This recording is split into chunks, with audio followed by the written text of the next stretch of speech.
Zimmerman deceived police about following Trayvon Martin. Prosecutors allege Zimmerman followed and eventually confronted Trayvon Martin, but Zimmerman told police he stopped following him and was walking back to his car when he was attacked by Martin. Zimmerman claims he got out of his car to find an address to tell police not to track down and confront Trayvon Martin. Brian Smith is standing by with our in-studio jury. 6 women in the front row, just like the jury in Sanford, and 6 additional jurors behind them, all here tonight to examine the evidence and render a verdict by the end of the program on our bold question: did Zimmerman deceive police about following Trayvon Martin? Joining us tonight at the courthouse in Sanford, HLN legal correspondent Jean Casares. She represented Casey Anthony and music producer Phil Spector. Linda Kenny Bodden is in New York tonight. With us from our shooting scene recreation, HLN law enforcement analyst and resident detective Mike Brooks. In studio tonight, criminal defense attorney from Atlanta, Ashley Merchant. From New York, former prosecutor who's now a defense attorney, Joey Jackson. From California, criminal defense attorney Darren Kavanoki. From Atlanta, former prosecutor Holly Hughes. And from Florida, victims' rights attorney John Phillips. And we begin tonight with a look at a huge day in court. Crime scene photos, pieces of evidence, eyewitnesses, and the alleged murder weapon, all displayed for the jury as the nation watches Florida versus Zimmerman, day 2.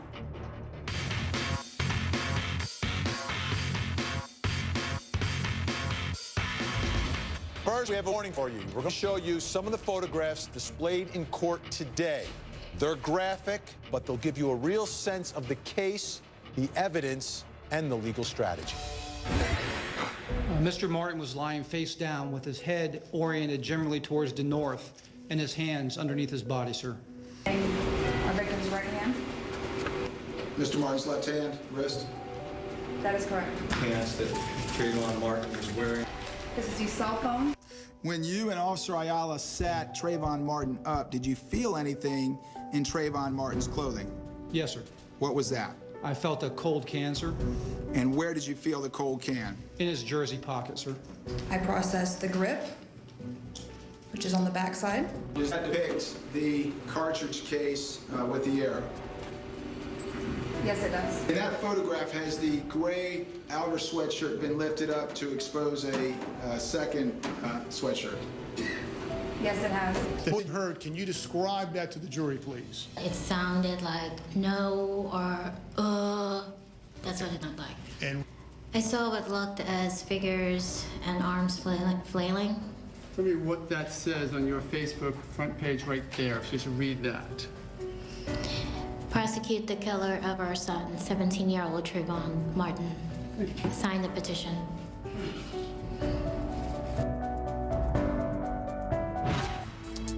All right, a look at what happened in court today. Now, let's bring in our in-studio jury.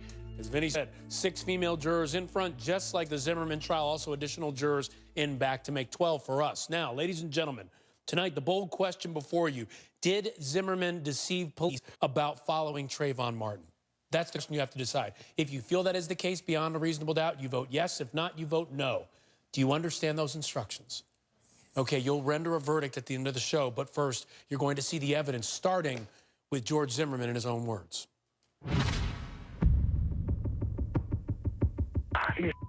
They always get away. Are you following him? Yeah. Okay, we don't need you to do that. I got out of my car to look for a street sign so that I could at least tell him what street I was on. As I walked through, I looked to my right where he had gone through. The operator said, "Are you following him?" And I said, "Yes." They said, "We don't need you to do that." And I said, "Okay." And I walked through to the other end of the street to give him the address.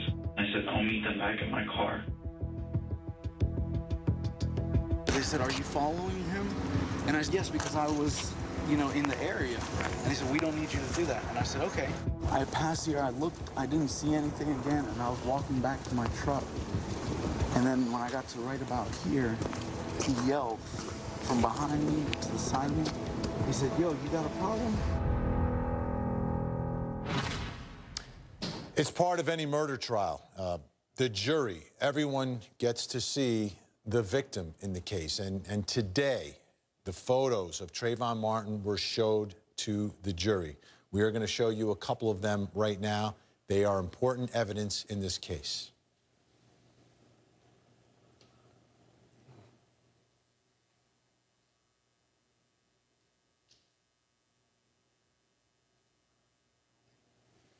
All right. It was a powerful moment, an important moment.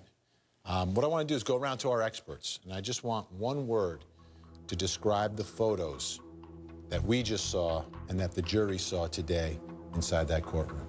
Ashley Merchant. Upsetting. Joey Jackson. Unsettling. Darren Kavanoki.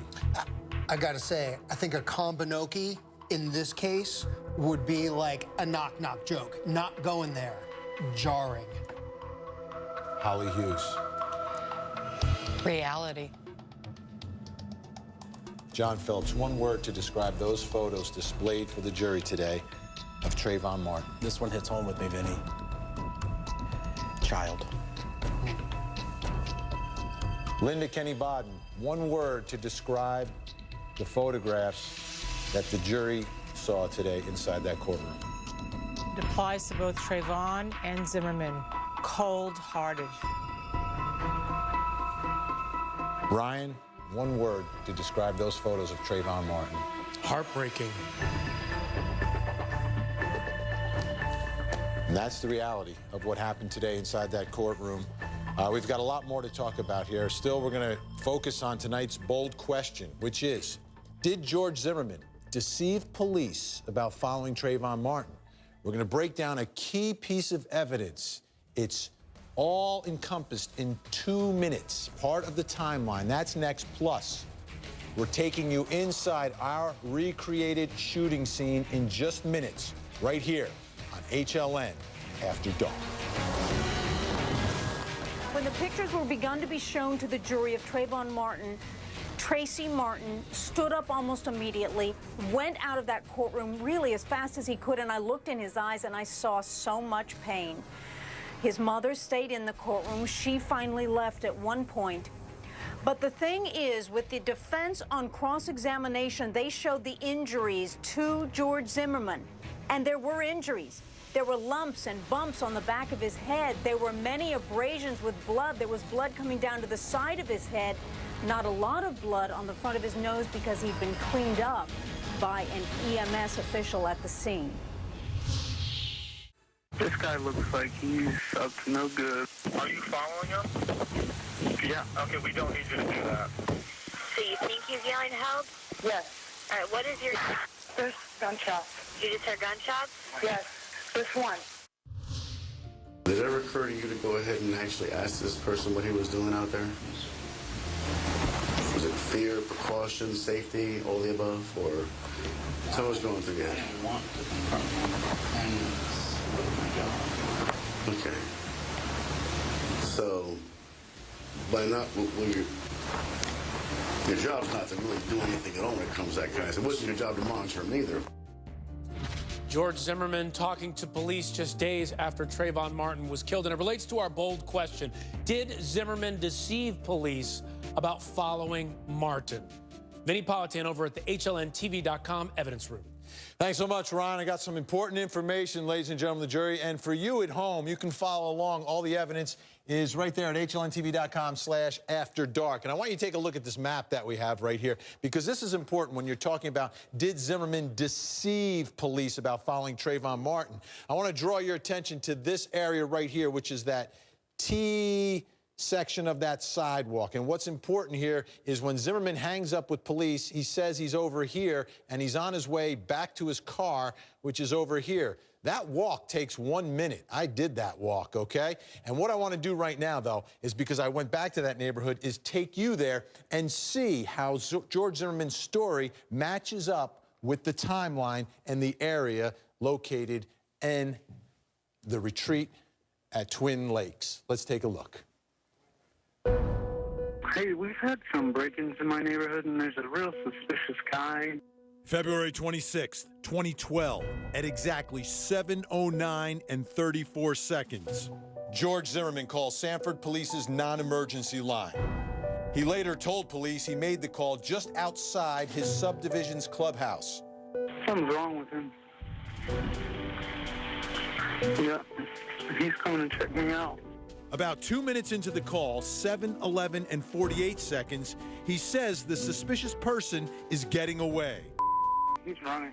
He's running. Then the dispatcher says, Are you following him? Yeah. We don't need you to do that. it ends with Zimmerman telling police to call him when they get there. I'll let them know to call you when they're in the area. Thanks. You're welcome. That's about 7:13 and 43 seconds. The first witness to call 911, about 2 minutes, 28 seconds later at 7:16 and 11 seconds. So you think he's yelling help? Yes. And on that same 911 call, All right, what is your... the gunshot. 7:13 and 43 seconds to 7:16 and 11 seconds. More than 2 minutes. And what happened in those 2 minutes is crucial in this murder trial. Zimmerman told police, I was walking back to my truck, and then when I got to right about here, he yelled from behind me to the side of me. He said, yo, you got a problem? And I turned around, and I said, no, I don't have a problem, man. In the police reenactment, one thing that George Zimmerman says is that on his way back to the car, he said he never got there, that it was at that point that Trayvon Martin approached him and then attacked him. And it was right around the area of this T intersection is where he said he was confronted. But if he wanted to walk all the way to his car, taking a look at how long that would take. And again, houses on both sides here. These are the backs of houses on Retreat View Circle. And this was the street that George Zimmerman didn't know the name of, so he couldn't give an address because he could see numbers, but he didn't know what street he was on. Again, I'm walking back to the car, slow pace, not fast, and I'm gonna make it in just about a minute, just under a minute. I asked Zimmerman's neighbor, Frank Taffy. It's over 2 minutes between that point and when the confrontation begins. That's because he was still looking when he got down here. So he wasn't going straight to his car. What about Trayvon Martin? He was staying at this home where his father lived towards the end of that same sidewalk. Now, from here to where Trayvon is staying, how far down? 110 yards from the spot. 110. 110. I've crawled it, walked it. So here's the thing. Trayvon Martin's not far from the house he's staying at, and George Zimmerman's not far from his car. Yet neither one goes to those two spots. They end up back there. And ladies and gentlemen of the jury, that's really the question here. What happened in those 2 minutes after George Zimmerman hangs up and when the confrontation begins? What was George Zimmerman doing? What was Trayvon Martin doing? Ryan? Yeah, that's a key part of it, Vinny, and a key part of answering this bold question tonight. Let me ask our jury right now. Vote for me, yes or no.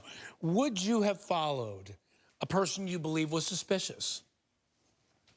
Yes or no, and we've got all no's and one yes. Okay, so Stephanie, you say yes. I want you to put yourself in George Zimmerman's shoes. You believe that you're looking at a suspicious person. What would you do?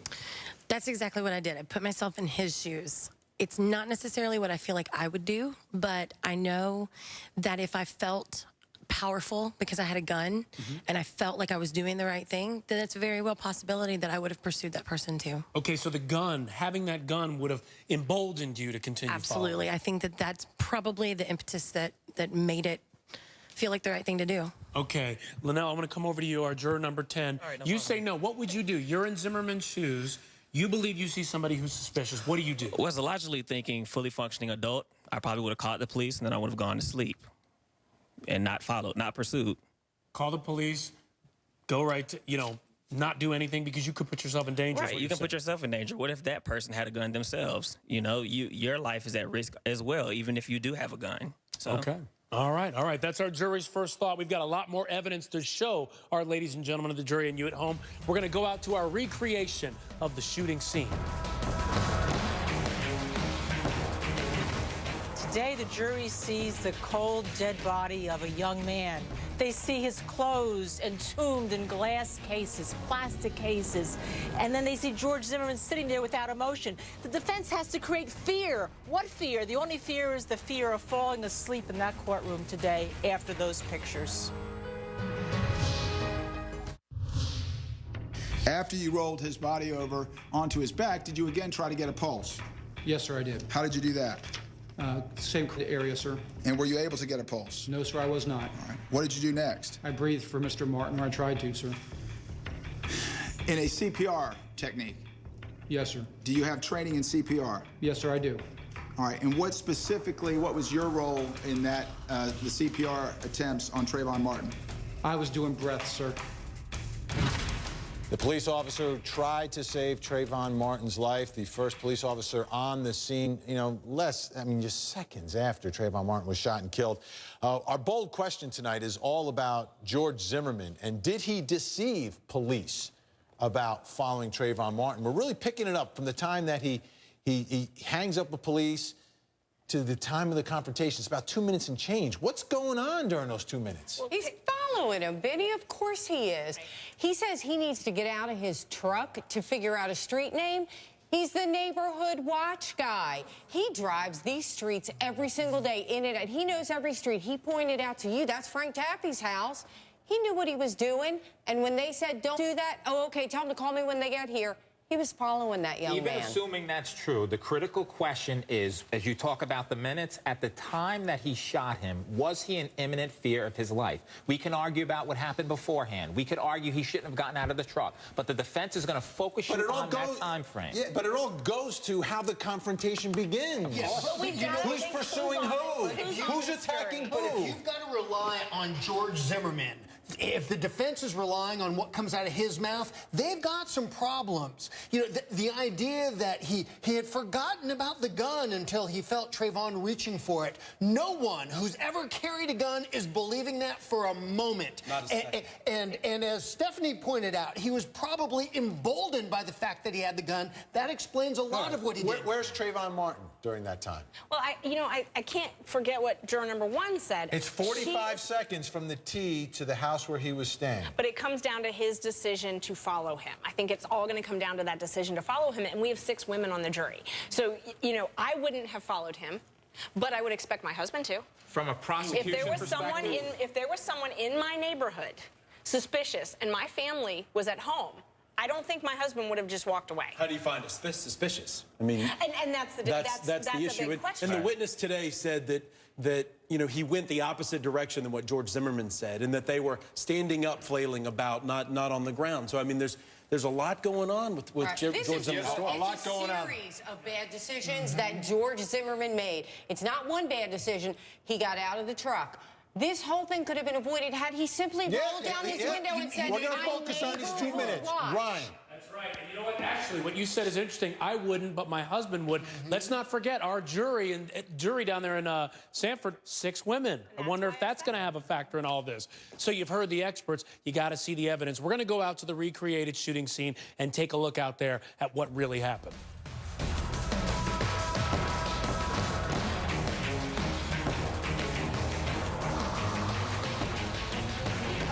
Piece of evidence today. The CSI technician said no blood on the concrete. Defense attorney says, but you didn't really look. And she said, oh, yes, we did.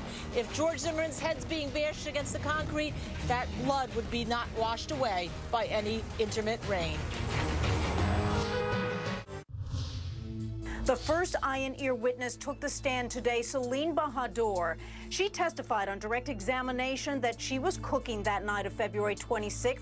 She looked out her kitchen window, her sliding glass door window. She heard voices. She saw commotion. She said she saw flailing of arms. People were standing up and they were moving from left to right. On cross-examination, the defense said, you have done depositions, you have given sworn statements. Have you ever said they were moving from left to right? She admitted she didn't. She never had. The first time she ever said that was today, Tuesday, in court.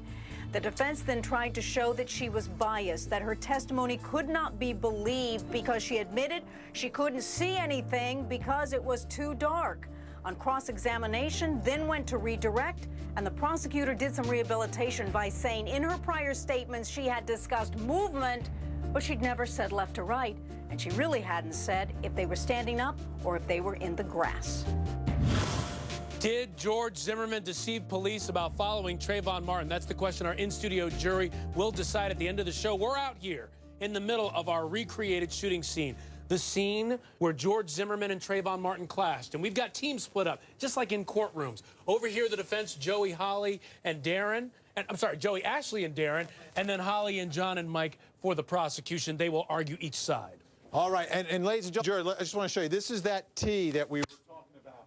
And what we want to focus on and have the lawyers focus on is the 2 minutes. What was George Zimmerman doing during those 2 minutes? What was Trayvon Martin doing during those 2 minutes? What will both sides argue? Remember, George Zimmerman, police, he was up here, he hung up with police, was on his way back to his car, which is 1 minute away, never got there, got to the T, which is about 25 to 30 seconds away, and said he was confronted by Trayvon Martin. Mike, can you show us around some of the evidence here? Well, one of the other questions is, where did the confrontation begin and where did the confrontation actually end? Because, you know, we've seen in his recreation, we see this, the little top here, but we see also George Zimmerman's key with a flashlight. We see the 7-Eleven bag. We see the Walmart bag that was used to try to cover up the wound, the sucking chest wound after Trayvon was shot. There was a first aid kit. We see a second flashlight. We didn't know there was a second flashlight. Trayvon's phone and earbuds. The shell casing was right by number 8, and then number 6 is where the body of Trayvon Martin ended up. So it was somewhere along in here. The witness today with flailing arms, you know, what really happened? The fight started here and then they ended up here? That's one of the questions. All right, let's hear from the defense first. Explain, what is George Zimmerman doing during those 2 minutes? Once George Zimmerman is in it, he's got the responsibility. Just like Stephanie said, if we look into his mind, walk in his shoes, he's responsible. He's the responsible one from the neighborhood watch. It's windy, it's rainy, he's got a hard time seeing Trayvon, and so he's trying to figure out what's going on. Right. And every minute that Trayvon isn't appearing or isn't going home, that's a minute that his suspicions Are you saying he's looking for him? Hunting. He's watching. He's sitting and waiting and watching and observing the situation. And every minute that Trayvon keeps walking around, Trayvon becomes more and more suspicious to him, and he's on heightened alert. They'll say hunting, but the defense will say safeguarding the neighborhood. Joey, he said he was going right back to his car.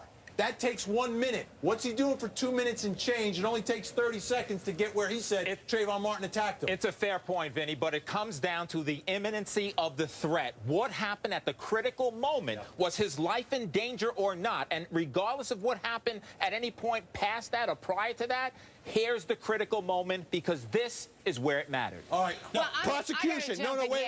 No. You've got to answer questions, too. Okay, that's fine. From this point to where Trayvon Martin was living, right down here, it takes 45 seconds to get that house. I walked it. What was Trayvon Martin doing? Well, we know what he was doing. We have the evidence. He was on his cell phone talking to his girlfriend. And we know, Vinny, that he went to buy Skittles for his father's girlfriend's little boy, the little 12-year-old. So we know the 12-year-old is home waiting for his candy. You're not going to go in the house as a teenage boy and have a conversation with your girlfriend in front of the little kid. Here's what Zimmerman was doing, watching him, just watching him. Where did of course he has a right to run. Trayvon Martin here during that time period, those 2 minutes? Hiding for his life.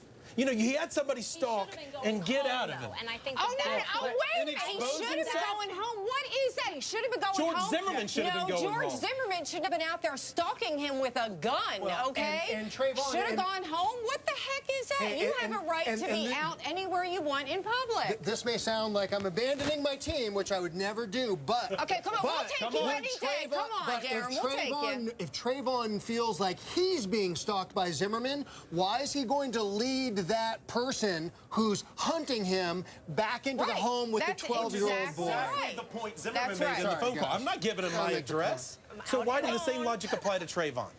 All right, two sides to this argument, Ryan. Yeah, and passion on both sides, just like you'll see in this courtroom. So our jury's been taking notes. They have questions for the experts, and they'll ask them next.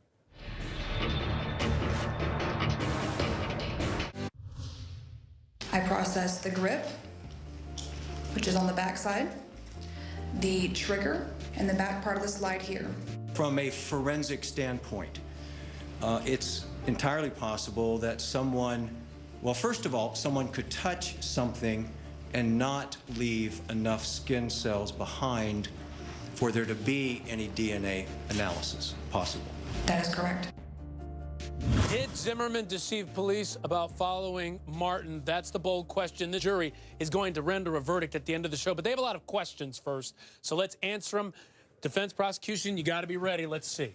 All right, so remember, Trayvon Martin was on the phone as well, and we're talking about the 2 minutes that is unaccounted for. At what point did Trayvon Martin's phone call drop? Is it a part of that 2-minute window that we don't know about? The problem is it's not going to be synchronized to the 911 call. So we're going to be able to tell, but it is within that window, but we don't know exactly, and the cell phone towers aren't exactly synced with the 911, which is kind of an important issue. Yeah, but it's about 2 minutes and change afterwards is when that phone call drops. But remember, she's going to testify that she heard some commotion and then it went dead. Okay, juror number 9. If Trayvon was too afraid of Zimmerman to lead him back to his house where his little brother was, why would he have even gotten in an altercation with him in the first place? Why wouldn't he have just ran away and tried to go to someone's house instead of, like, confronting him and starting to fight? And why would he not have called 911? Why would he not have called 911? If he had his phone and he's scared of Zimmerman, why not call 911? And, you know, Holly pointed out earlier, this was a series of bad decisions. One of the problems was that Zimmerman never identified himself. It wasn't like he was wearing a gun and a badge and had indicia of authority. As far as Trayvon's concerned, this is just a guy who's tracking him down. Right, and the faulty premise, I'm sorry, Mike. Does a 17-year-old right away think of calling 911 like an adult would? Right. Most likely not. Well, and the faulty premise is, who are we believing when they say, well, why would Trayvon approach him or attack him? We're taking the defendant's word for the fact that that's what happened. We still don't know. The evidence needs to play out. Okay, juror number 4's got a question. Yeah, I had a question about Trayvon's cell phone, and do we know what he was saying to his girlfriend during those 2 minutes? What was he saying on that call? Well, that's going to be some important testimony that we're going to get, and she may be taking the stand pretty soon. Darren? Well, and there's some interesting things about her statement shifting, and when she gave her statement to police, whether that was influenced by the presence of others. This is going to be a very dramatic moment. Go ahead, John. This is exactly why they're keeping Ben Crump out of this courtroom. He's been sequestered out because of his conversation with that very witness. And we have to go back in time. Don't forget that police did not interview her first. Ben Crump interviewed her first because police were closing that investigation, Ryan. Okay, juror number 2's got something. My question is, if you're being followed, are you going to go straight home? Or are you going to check out to see, okay, why is this person following me? So are you going to Trayvon go home? Right. Why wouldn't you I would make a detour. Would you? Well, I think, it comes down to self-preservation. If you're a person who thinks you're being followed, at the same time, you have to protect yourself. And so, yes, you have an instinct to get away, but there comes a point where maybe you say, hey, you have a confrontation, and then it becomes, in having that confrontation, do you and is it justified that your life be taken as a result? That's the open question. The important thing in this case is not what was going through Trayvon's mind, though. It's what's going through Zimmerman's mind. It's whether or not Zimmerman reasonably believed he was in fear, not whether or not Trayvon did the right juror thing. number 7. He's got a question about the recreation. Yes. Trayvon Martin is over there and Zimmerman is here. Why would Trayvon want to come this way when he sees a great big guy? He's not familiar with the neighborhood. Why would he want to come this way? He probably is waiting to see who it is. He doesn't live there on a daily basis. So why would he come this way in a strange place? You're, by the way, standing right on the tee. You're saying Trayvon Martin coming this way to confront. Ryan, one second. That was a big issue in court today with that witness who said he saw she saw people moving in this direction towards the tee, while George Zimmerman from the beginning has said he was coming this way and was confronted and they moved this way. That's why that witness was so big today. But Trayvon Martin also knows that neighborhood. He knew enough to use the cut through coming to and from the 7-Eleven, so it sounded like he knew that neighborhood pretty well. And keep in mind, there was not a fence all the way around that neighborhood. There were just gates in the front and the rear. Okay, I have time for one more question. Juror number 3. There's a lot of questions about why Trayvon wasn't going home or where he was going, but if he was not going home, was there a crime in him not going home? Good, interesting, That's exactly very the interesting point. He had every right. That's why I jumped on Ashley Merchant earlier when she said, well, he should have gone home. What he should have. He has every right to be walking around in a public place. The young man wasn't doing anything wrong. And a lot of the questions that are coming up is, why would Trayvon approach him? We don't know that Trayvon did. That's the defendant's version of events. Right. Trayvon Martin was from Miami. Yes. He is used to gangs. So if a Hispanic fellow is following him, he might have thought, I'm about to get jacked, and asked the question, what's your problem? To be clear, he absolutely has every right to do whatever he wants. I mean, it's an open space. It's an open country. He can do. The critical moment, though, is at the time of the actual event. What was going through George Zimmerman's mind and what was Trayvon Martin thinking as a result? There lies the confrontation and there lies the death. Is it a crime? That's the question. Only if what Zimmerman was doing was reasonable. Trayvon has a right to stand your ground, too. Always. All right, it's a tough question, right, ladies and gentlemen? Did George Zimmerman deceive police by following Trayvon Martin? You're going to answer at the end of the show, but not before Vinny presents his mystery reveal. So the first eyewitness was really ineffectual. Left to right, right to left. If it was important, somebody should have asked before today. Just like when she said she saw arms flailing, remember? Who asked her? How many arms? Arms from two people, arms from one person. No one asked the questions. It's driving me crazy. That's when I walked straight through here to get the address so that I could meet the police officer. And then they said, I said, he's not here. They said, do you still want him to come? And I said, yes. And they said, where do you want him to come to? And I said, you know what, just tell him to meet me at my truck next to the clubhouse. If he goes straight into the clubhouse and makes a left, I have a Honda Ridgeline, silver Honda Ridgeline is parked right there. I'll meet him right there. So I started walking back. That's George Zimmerman explaining to police that he was not following Trayvon Martin after hanging up with the police operator. He said, as you just saw, he headed straight back to his car. But was he deceiving police? That's our bold question tonight, and our jury will render a verdict on that question. But first, it's time to see what's in my mystery box tonight. All right, ladies and gentlemen, take a look. Oh, a mailbox. And that's where George Zimmerman was going to meet police after he hung up and got back into his car. Or is it? I want you to listen closely to the end of his call with police to see where Zimmerman was going after hanging up. You want to just meet with him right near the mailboxes, then? Yeah, that's fine. All right, George, I'll let him know to meet you with you out there, okay? Actually, could you have him call me and I'll tell him where I'm at? Okay, yeah, that's no problem. You need my number or you got it? Yeah, I got it. Yeah, you got it. Okay, no problem. I'll let them know to call you when they're in the area. Thanks. You're welcome. Did you hear that? Sounds like Zimmerman didn't know where he was going to be when police arrived. Is that because he was following Trayvon Martin and deceiving the police? Ryan. Interesting question. All right, ladies and gentlemen of the jury, the bold question before you. Did George Zimmerman deceive police by following Trayvon Martin? So if you believe he did, beyond a reasonable doubt, you vote yes. If not, you vote no. Are you ready to start your deliberations? Please begin.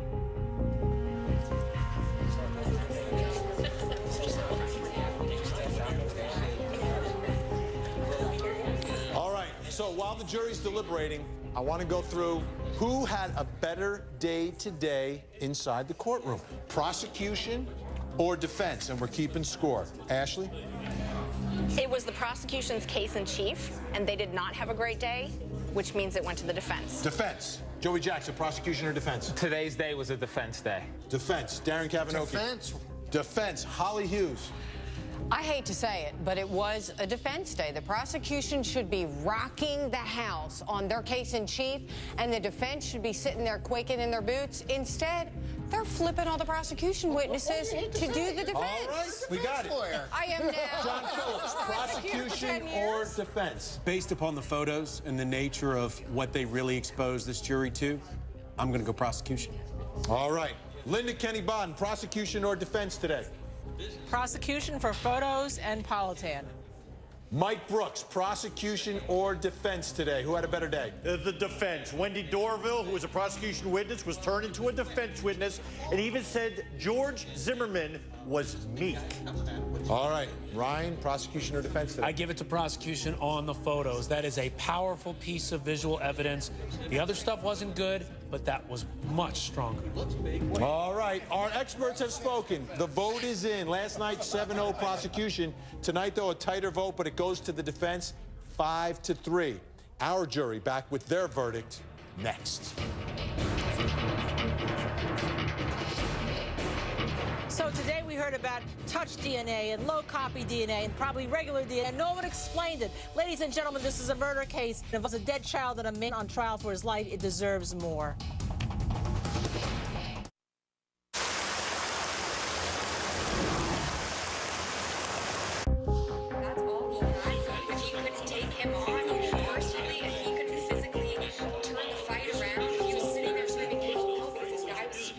Our jury busy deliberating our bold question. Did George Zimmerman deceive police about following Trayvon Martin? Their verdict coming in shortly. Here's the verdict online, HLNTV.com. 71% saying yes, George Zimmerman deceived police. 29% saying no. How do you like them apples? But here's the issue. Does that translate into a guilty verdict? It's one thing to deceive the police. Now, if the jury feels that they're being deceived, then it's game over. Yeah, I get hung up on that word deceive, though. I feel like he was fully committed to tracking down Trayvon, but I don't know that he was intentionally deceitful towards the police. When he says he's not following anymore?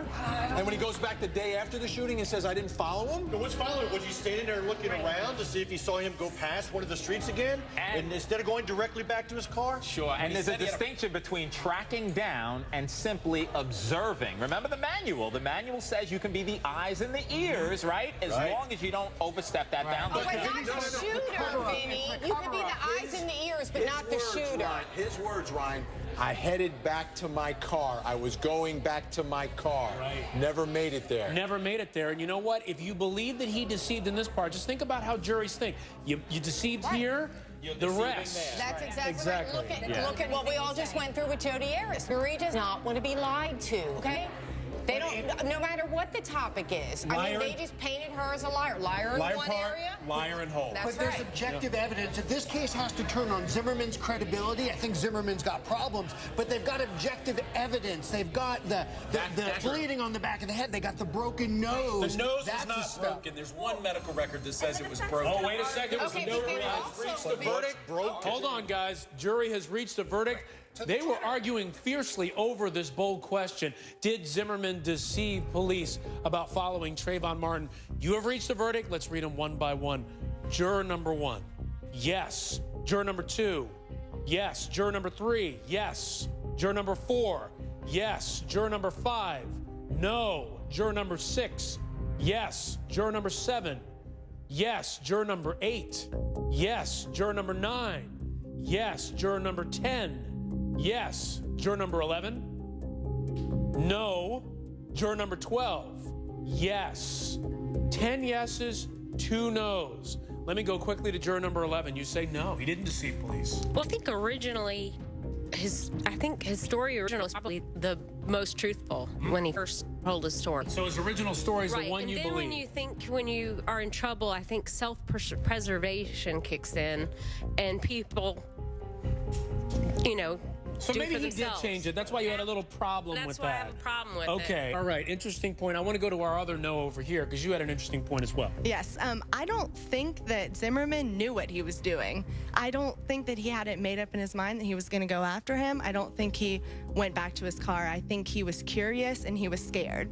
Okay, curious and scared. You believe he did deceive police? Yeah, I do, because he stated that he was going to meet him at the mailbox. He was going to meet the police officer at the mailbox. He even offered to give his phone number to the operator so that the police officer could meet him at the mailbox. But instead he decided to go elsewhere and follow Trayvon, which made it difficult to believe him. For you, it's why not do what you said? Why not do what you told police you would do? What do you think?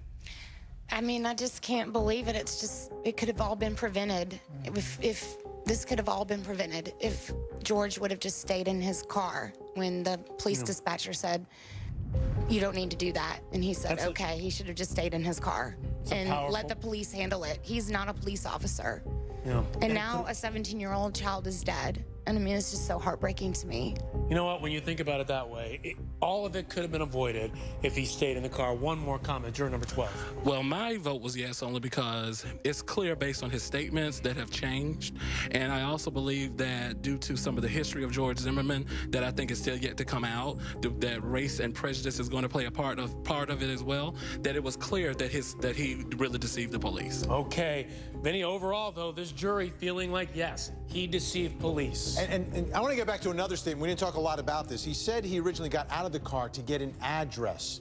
And couldn't you stay in the car and then drive to an address? And he's the neighborhood watch captain. How does he not know? You Right, could. that's my look, point. Hindsight's 20/20, and there could have been a lot of choices made. To Juror 6's But question, he is though, telling the story in hindsight. He's telling it after he's killed Trayvon. But to Juror 6's point, and it's a wonderful point, but getting out of your car and making a bad judgment and saying it all could be prevented is a far cry from acting with pravity to take someone's life. And that's what the prosecutor has to show. Has to prove. Great job by our experts. Even better job by our jury tonight. Thanks so much. That's it for HLN After Dark.